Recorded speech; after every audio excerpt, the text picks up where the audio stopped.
The United States of America. Born in 1776, our country is the offspring of a religious-based heritage of liberty under law. Blessed with great natural resources and a pioneer people given to industry and moral discipline, our nation grew to be strong and prosperous and developed the finest governmental system ever devised by man. America soon became known as the refuge of the world's tired, hungry, and poor. Millions left everything in the old world to start over in a land that rewarded initiative and hard work and perseverance. The many millions who didn't come here found comfort and hope in knowing that indeed there was such a bastion of freedom and opportunity, a place where dreams could become reality. Today, our nation appears wealthier and more powerful than ever. New technologies have revolutionized our daily lives. Luxuries once enjoyed only by the rich are commonplace and very affordable. Home ownership is widespread, and our people have the expectation of continued economic growth and prosperity. Yet more and more people are coming to realize that they may prosper materially only for a time because their freedoms are diminishing. The sobering reality is that America has been led far from its praiseworthy beginnings. Our people and businesses groan under a heavy burden of economic, political, and social problems, which are the result of a widespread departure from the fundamental truths that made our nation great. If the United States of America is to endure, citizens far and wide must once again come to understand, embrace, and live by timeless concepts called Americanism.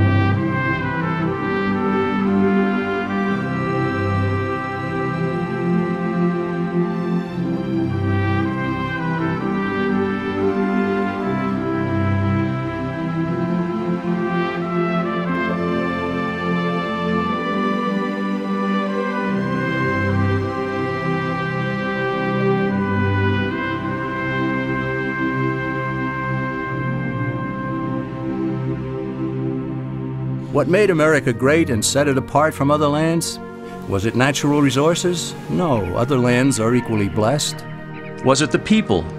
No, the people who built America came from elsewhere.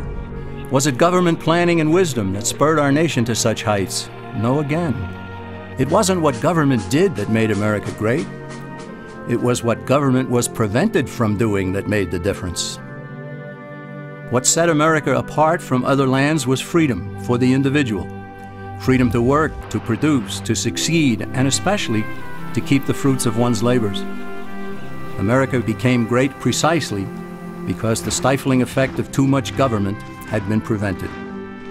However, freedom in America was not totally unrestrained. Americans overwhelmingly chose to limit their actions with moral codes such as the Ten Commandments. Personal morality and limited government. It's a combination that characterized America and made it the envy of the world.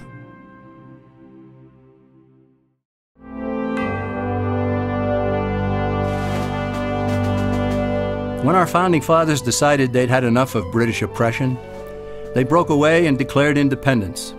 They stated as self-evident truth in the Declaration of Independence that men are endowed by their Creator with certain unalienable rights.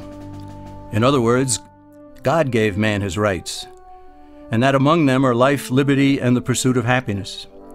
And in the very next sentence, the founders defined the proper role of government when they stated that to secure these rights, governments are instituted.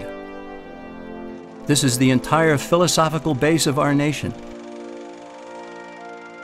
Here, the government cannot legitimately redistribute the wealth, assume power over the people's lives, and dominate man's existence with oppressive taxation, regulations, and controls.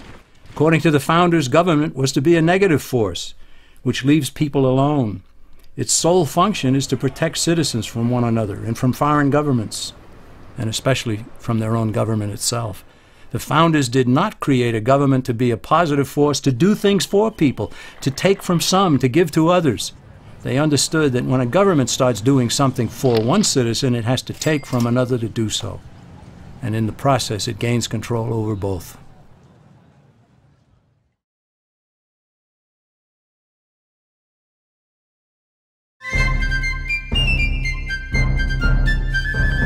Britain's rulers didn't accept the Declaration of Independence, so our forefathers had to fight a war to make it stick. By 1783, the war for independence had been won, and British forces were sent back across the sea. But the governmental system at that time was weak. It had no power to settle disputes between the states, nor the power to tax for proper needs, such as national defense. So in 1787, delegates from 12 of the 13 states met in Philadelphia to revise the system, and they produced an entirely new governmental structure known as the Constitution of the United States. Keeping faith with the thunderous assertions in the Declaration, the Constitution was written to govern the government, not the people, and not the states, each of which was a jealous guardian of its own sovereignty. The founders created a central government with strictly limited powers. This left the states free to compete with one another to be the best state, the one with the least amount of taxation and controls, one where citizens would want to build a business and raise a family. That spirit of competition produced excellence, as honest competition always does. It's important to note that the Constitution wasn't forced on the people. It was sent back to the states for ratification, and several of the Founding Fathers wrote essays explaining it in an effort to persuade fellow Americans to adopt this new system of government. Some of the essays written by James Madison, Alexander Hamilton, and John Jay were collected into a volume known as the Federalist Papers. Those essays provide valuable insights into the intent of the founders in establishing our government. Eventually, all 13 states ratified the Constitution, and then each ratified the first 10 amendments known as the Bill of Rights, further tying the hands of the federal government. These amendments are indeed about rights, but it would have been better had the Bill of Rights been labeled the Bill of Limitations on Government. Why? Because it's vital to realize that the Bill of Rights never gave citizens any rights whatsoever. Its sole purpose was to safeguard God-given rights by limiting government power. The founders even insisted that Congress shall make no law about speech, religion, the press, assembly, the right to petition, the right to keep and bear arms, and so on. These amendments are directed squarely at the federal government, not the individual and not the states. They are like most of the 10 Commandments, which are essentially thou shalt nots. The Bill of Rights says Congress shall not, all the way up to the marvelous 10th Amendment, which says in effect, if we forgot anything, you can't do that either.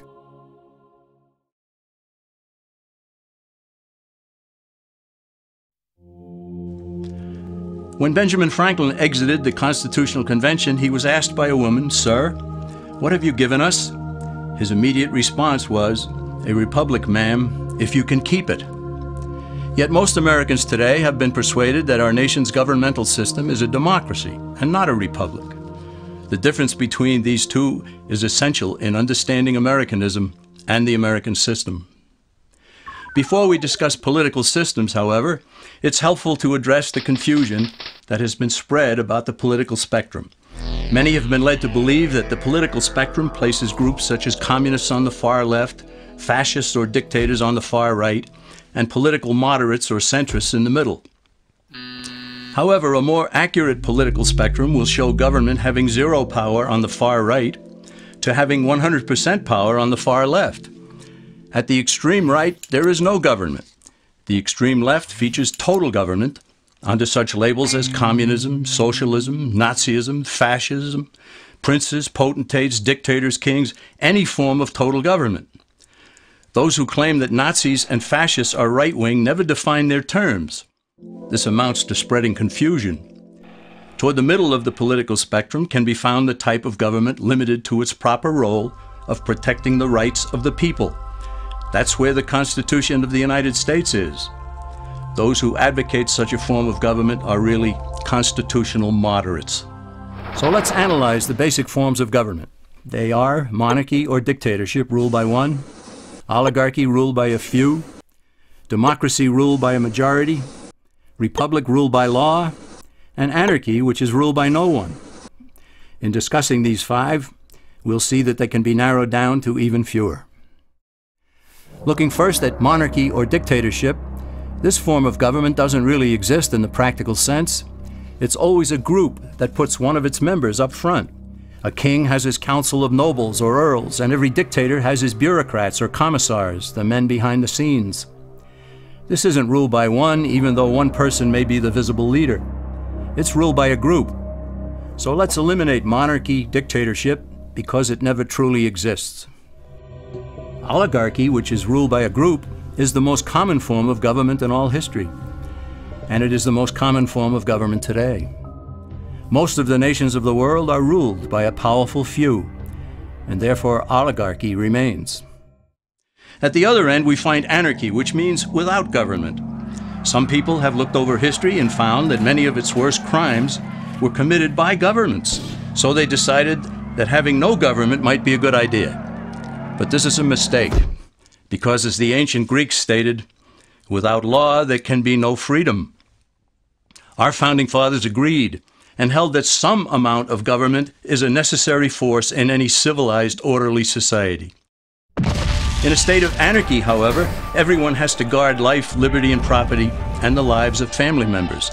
Everyone must be armed, and movement is severely restricted because one's property has to be protected at all times.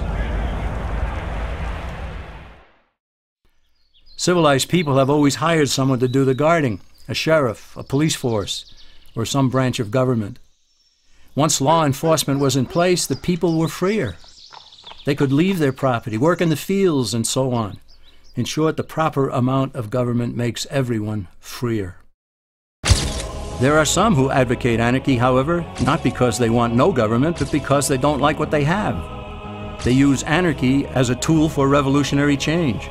The condition of anarchy is very much like a vacuum where something rushes in to fill it. These calculating anarchists work to break down the existing government with rioting, killing, looting, and terrorism. Tragically, the people living in such chaos often go to those best able to put an end to it and beg them to take over and restore order. And who is best able to put an end to the chaos? The very people who started it. The anarchists who created the problem then create a government run by them, an oligarchy, where they have total power. This is exactly what happened in Russia that led to Lenin taking total power, and in Germany where Hitler's brown shirts created the chaos that brought him to power. But anarchy isn't a stable form of government. It's a quick transition from something that exists to something desired by the power-hungry. It's a temporary condition, and because it isn't permanent, we eliminate it as well. The word democracy comes from two Greek words, demos, meaning people, and kratein, meaning to rule. Democracy, therefore, means the rule of the people, majority rule. This, of course, sounds good, but suppose the majority decides to take away one's home, or business, or children. Obviously, there has to be a limit. The flaw in democracy is that the majority isn't restrained. If more than half the people can be persuaded to want something in a democracy, they rule. What about republic? Well, that comes from the Latin, res meaning thing, and publica meaning public. It means the public thing, the law. A true republic is one where the government is limited by law, leaving the people alone. America's founders had a clean slate to write on. They could have set up an oligarchy. In fact, there were some who wanted George Washington to be their king. But the Founding Fathers knew history, and they chose to give us the rule of law in a republic, not the rule of a majority in a democracy. Why? Let's demonstrate the difference in the setting of the Old West. Consider a lynch mob in a democracy. 35 horseback riders chase one lone gunman. They catch him, and they vote 35-1 to hang him. Democracy has triumphed, and there's one less gunman to contend with. Now consider the same scenario in a republic. The 35 horseback riders catch the gunman and vote 35-1 to hang him. But the sheriff arrives, and he says, "You can't kill him. He's got his right to a fair trial." So they take the gunman back to town. A jury of his peers is selected, and they hear the evidence and the defense, and they decide if he shall hang. Does the jury even decide by majority rule? No, it has to be unanimous, or he goes free. The rights of the gunman aren't subject to majority rule, but to the law. This is the essence of a republic. Many Americans would be surprised to learn that the word democracy does not appear in the Declaration of Independence or the U.S. Constitution, nor does it appear in any of the constitutions of the 50 states. The founders did everything they could to keep us from having a democracy. James Madison, rightly known as the father of the Constitution, wrote in essay number 10 of the Federalist Papers, "Democracies have ever been spectacles of turbulence and contention, have ever been found incompatible with personal security or the rights of property, and have in general been as short in their lives as they have been violent in their deaths." Alexander Hamilton agreed, and he stated, "We are a republican government. Real liberty is never found in despotism or in the extremes of democracy." Samuel Adams, a signer of the Declaration of Independence, stated, "Democracy never lasts long. It soon wastes, exhausts, and murders itself." The founders had good reason to look upon democracy with contempt, because they knew that the democracies in the early Greek city-states produced some of the wildest excesses of government imaginable. In every case, they ended up with mob rule, then anarchy, and finally tyranny under an oligarchy. During that period in Greece, there was a man named Solon, who urged creation of a fixed body of law not subject to majority whims. But where the Greeks never adopted Solon's wise counsel, the Romans did. Based on what they knew of Solon's laws, they created the 12 tables of the Roman law and, in effect, built a republic that limited government power and left the people alone. Since government was limited, the people were free to produce, with the understanding that they could keep the fruits of their labor. In time, Rome became wealthy and the envy of the world. In the midst of plenty, however, the Roman people forgot what freedom entailed. They forgot that the essence of freedom is the proper limitation of government. When government power grows, people freedom recedes. Once the Romans dropped their guard, power-seeking politicians began to exceed the powers granted them in the Roman Constitution. Some learned that they could elect politicians who would use government power to take property from some and give it to others. Agriculture subsidies were introduced, followed by housing and welfare programs. Inevitably, taxes rose and controls over the private sector were imposed. Soon, a number of Rome's producers could no longer make ends meet, and they went on the dole. Productivity declined, shortages developed, and mobs began roaming the streets, demanding bread and circuses from the government. Many were induced to trade freedom for security. Eventually, the whole system came crashing down. They went from a republic to a democracy and ended up with an oligarchy under a progression of the Caesars.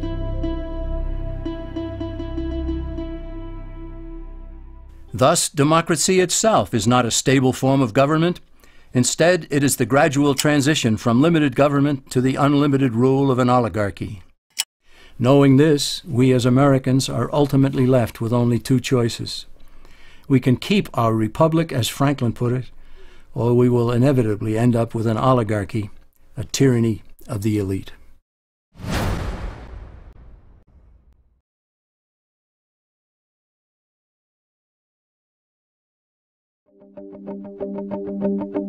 Just as there is widespread confusion regarding political systems, there is similar confusion in the economic arena.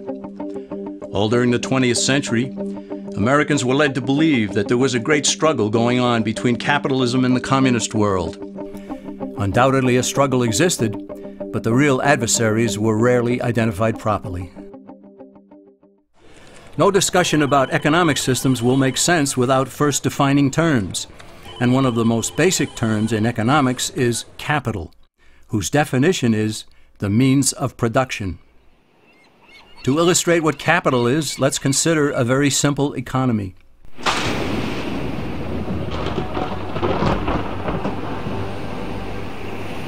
On the sands of a small island, a castaway has just washed ashore. He has no food and he's hungry. He searches the island, he finds no berries, coconuts, or anything edible. He goes back into the water and tries to catch fish with his bare hands, but he fails. So he goes back up on shore and he finds a bush. He breaks off a branch, he gnaws at one end to make a sharp tip. Back into the water he goes, and with his spear, he catches fish. His spear is capital. It's the means of production for catching fish. He gave up some of his time and some of his energy to produce something he could not eat, but something that would help him to produce something that he could eat. Capital, therefore, can be tools, machinery, and even a man's handmade spear to catch fish. Such being the case, consider that the communists in the former Soviet Union, as well as in China and Cuba, have always used tools and machinery. Officials there even view people as capital. Therefore, by strict definition, are not communists capitalists? For that matter, isn't everyone a capitalist? And so, is not every economic system a capitalist system? What then is the difference between what the communist system is and what the American capitalist system is supposed to be? The difference is ownership of the capital. Is the system monopolistic, state-controlled capitalism, or is it competitive, free enterprise capitalism?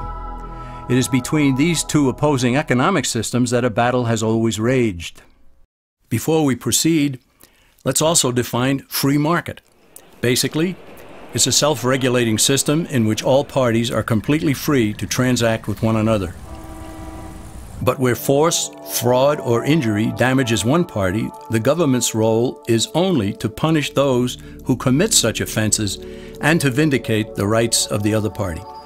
This protects the integrity of the free market, or free enterprise system, without intervening in it.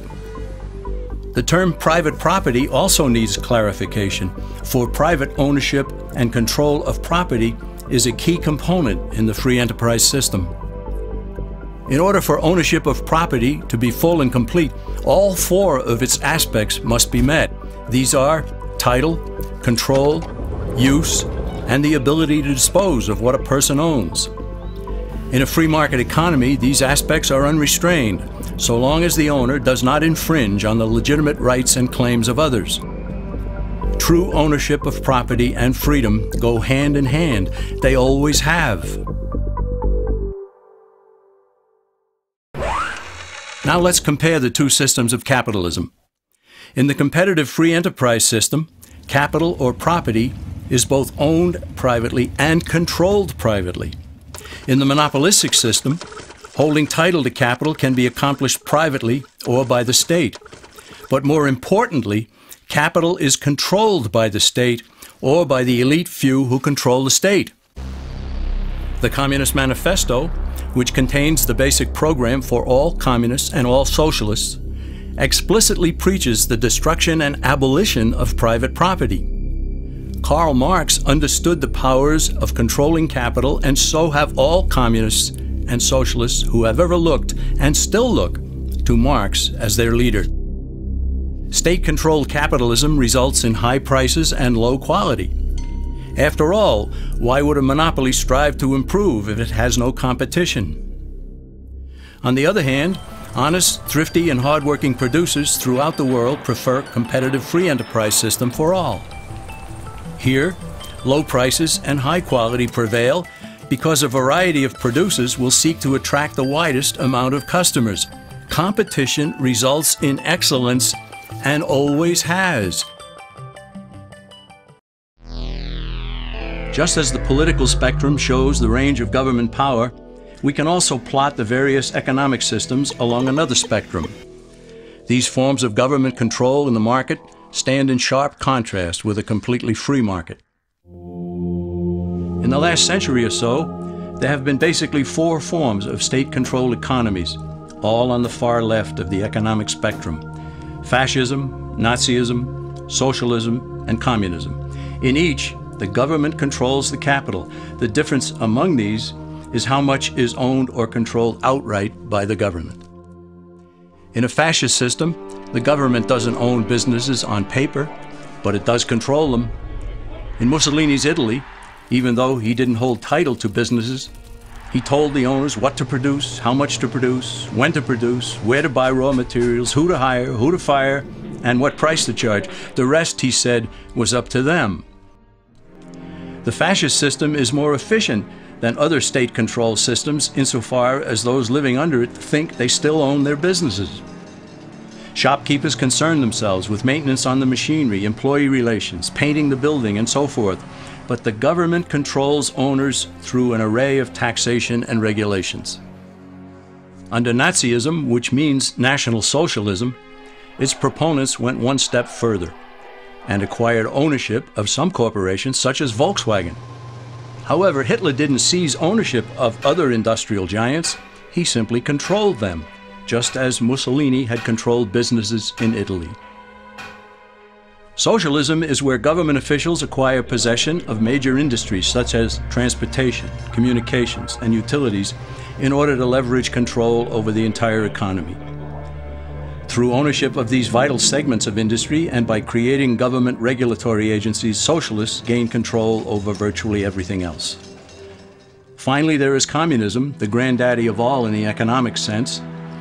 In a way, communism is more honest than fascism because all of the capital is owned and controlled by the state. There are no pretenses about it.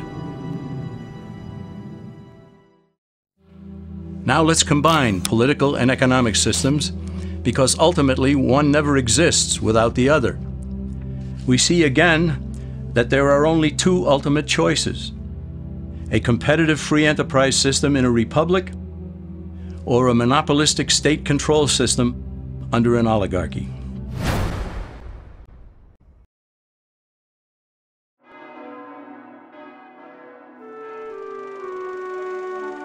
A moral people have always been a vital element of America's strength. The Founding Fathers well understood the biblical teaching that righteousness exalteth a nation. They also knew that expecting a free market economy and limited government under a republic to endure without morality was expecting the impossible. James Madison cautioned that limited government alone was inadequate for our nation. And John Adams observed, "Our Constitution was made only for a moral and religious people. It is wholly inadequate to the government of any other." George Washington stated, "Reason and experience both forbid us to expect that national morality can prevail in exclusion of religious principle." Yet there are people today who think that liberty is license and that morality is unimportant or irrelevant to politics and economics. But as Benjamin Franklin added, only a virtuous people are capable of freedom. As nations become corrupt and vicious, they have more need of masters.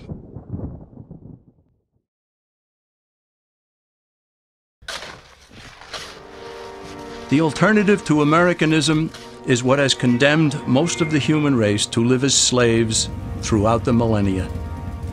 It is the idea that rights are privileges dispensed by an oligarchy according to the unlimited rule of men, that the state should control or own the nation's capital with all economic activity directed from a central power, and that morality is inconsequential, and that security is preferred over freedom and opportunity. Our nation continues to be steered off course, and the principles that led to America's greatness are being cast aside. The simple question for us is, do we continue to slide away from our nation's founding principles, or do we return to the kind of government we inherited? Time is running out for Americans who sense that something is wrong. They have to decide what kind of a country we shall leave for future generations. All that is needed is for a sufficient number of Americans to get involved in the fight for freedom and to return our nation to less government, more responsibility, and with God's help, a better world.